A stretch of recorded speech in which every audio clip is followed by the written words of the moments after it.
Police department సహకారంతో human traffic జరుగుతున్న అన్యాయాలు అక్రమాలు బేస్ చేసుకుంటూ మీరు స్టార్ట్ చేశారు. కానీ మరోవైపు కుటుంబం నుంచి మీ హస్బెండ్ సహకారం ఉందంటారా? స్టార్టింగ్లో ఉండేది, తర్వాత పూర్తిగా అది కామన్ కదండి.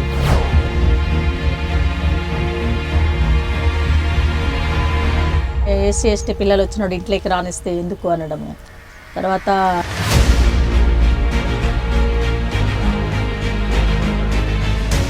కొంత అక్కడ తేడాలు వచ్చాయి. అంటే మీరు 96లో ఈ సంస్థ ఓపెన్ చేశారు. ఓపెన్ చేసిన తర్వాత ఫస్ట్ రెస్క్యూ ఎక్కడ చేశారు? 96లో చేసినాక నేను హ్యూమన్ ట్రాఫికింగ్ మీద ఫస్ట్ స్టార్ట్ చేయలేదు. అత్యాచార నిరోధక కమిటీ అనేది ఒకటి ఫామ్ చేసింది. అత్యాచార వ్యతిరేక కమిటీ అని పెట్టారా? అంటే ఆల్రెడీ విక్టిమ్ మీదకి వస్తే వాళ్ళకి కౌన్సిలింగ్ చేయడమా, లేదంటే అక్యూజ్డ్ని మీద కేసు పెట్టించి వాళ్ళు లోపల పెట్టడం, అంటే ఏంటి? స్టార్టింగ్ నుండి కూడా మేము చేసిన స్ట్రాటజీ ఏంటంటే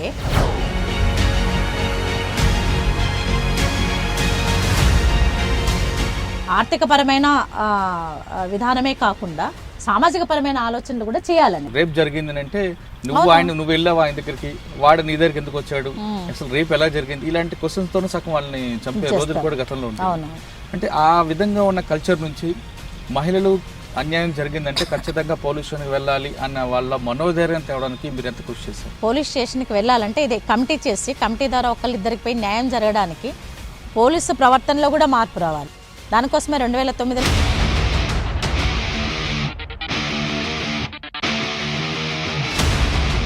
కొంత మంచి రిజల్ట్ వచ్చింది. కొంతమంది ఫ్యామిలీ కౌన్సిల్ ముసలు సెటిల్మెంట్ చేస్తారని కూడా విమర్శ ఉందండి, అది వాస్తవం అంటారు? చాలా మటుకు అది నడుస్తుంది. ఈ మధ్య కాలంలో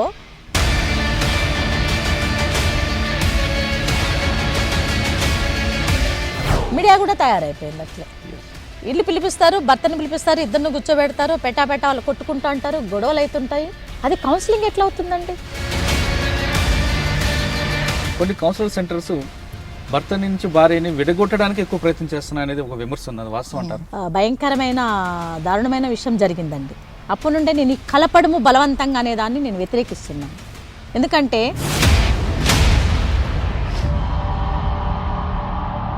ఇది ఒక్కసారి చూడు, నువ్వు బలవంతంగా పంపితే తెల్లవారే 5 గంటలకే ఆ అమ్మాయిని నడి రోడ్డు మీద బిడ్డను ఎత్తుకొని ఉంది, ఆ బిడ్డ మీద బ్లడ్ పడింది.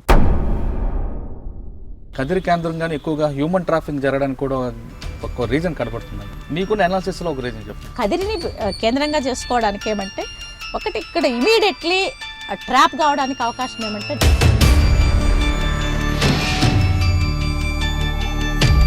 అదేమైంది ఎక్కువ ఇక్కడ ఎఫ్ఐఆర్లు కావడంతో కదిరి పేరు అనేది వచ్చింది. కానీ అట్లనే ఇక్కడ లేదని చెప్పను, ఉంది. మరి ప్రభుత్వం ఏం చేస్తుంది? ప్రభుత్వాన్ని క్వశ్చన్ చేయాలి కదా మీలాంటి. ప్రభుత్వం దగ్గర ఎన్ని చేసిందో మీరు లెక్కలు అడిగితే చెప్తారు.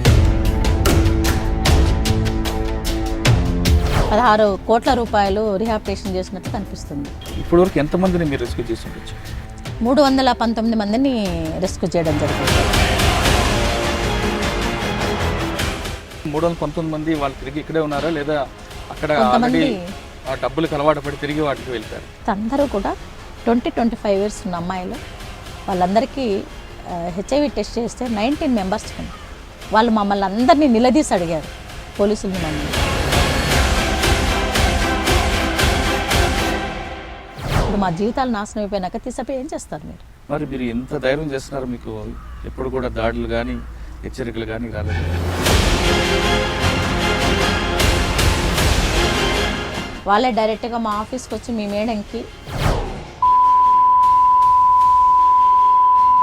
మీరు విక్టిమ్ని ఎవరిని ఎఫ్ఐఆర్ చేయకుండా మీరు ఉండండి అంతే, మేము వాళ్ళని మేనేజ్ చేస్తాం, ఎవరినైనా చేస్తాం so called.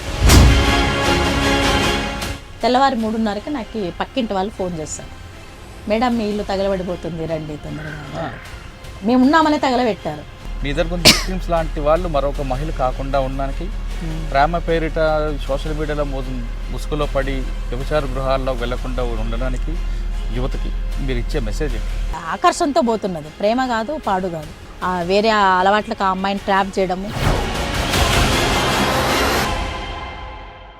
I am Dr. Nayak, DT Nayak. For more videos, please subscribe to iDream.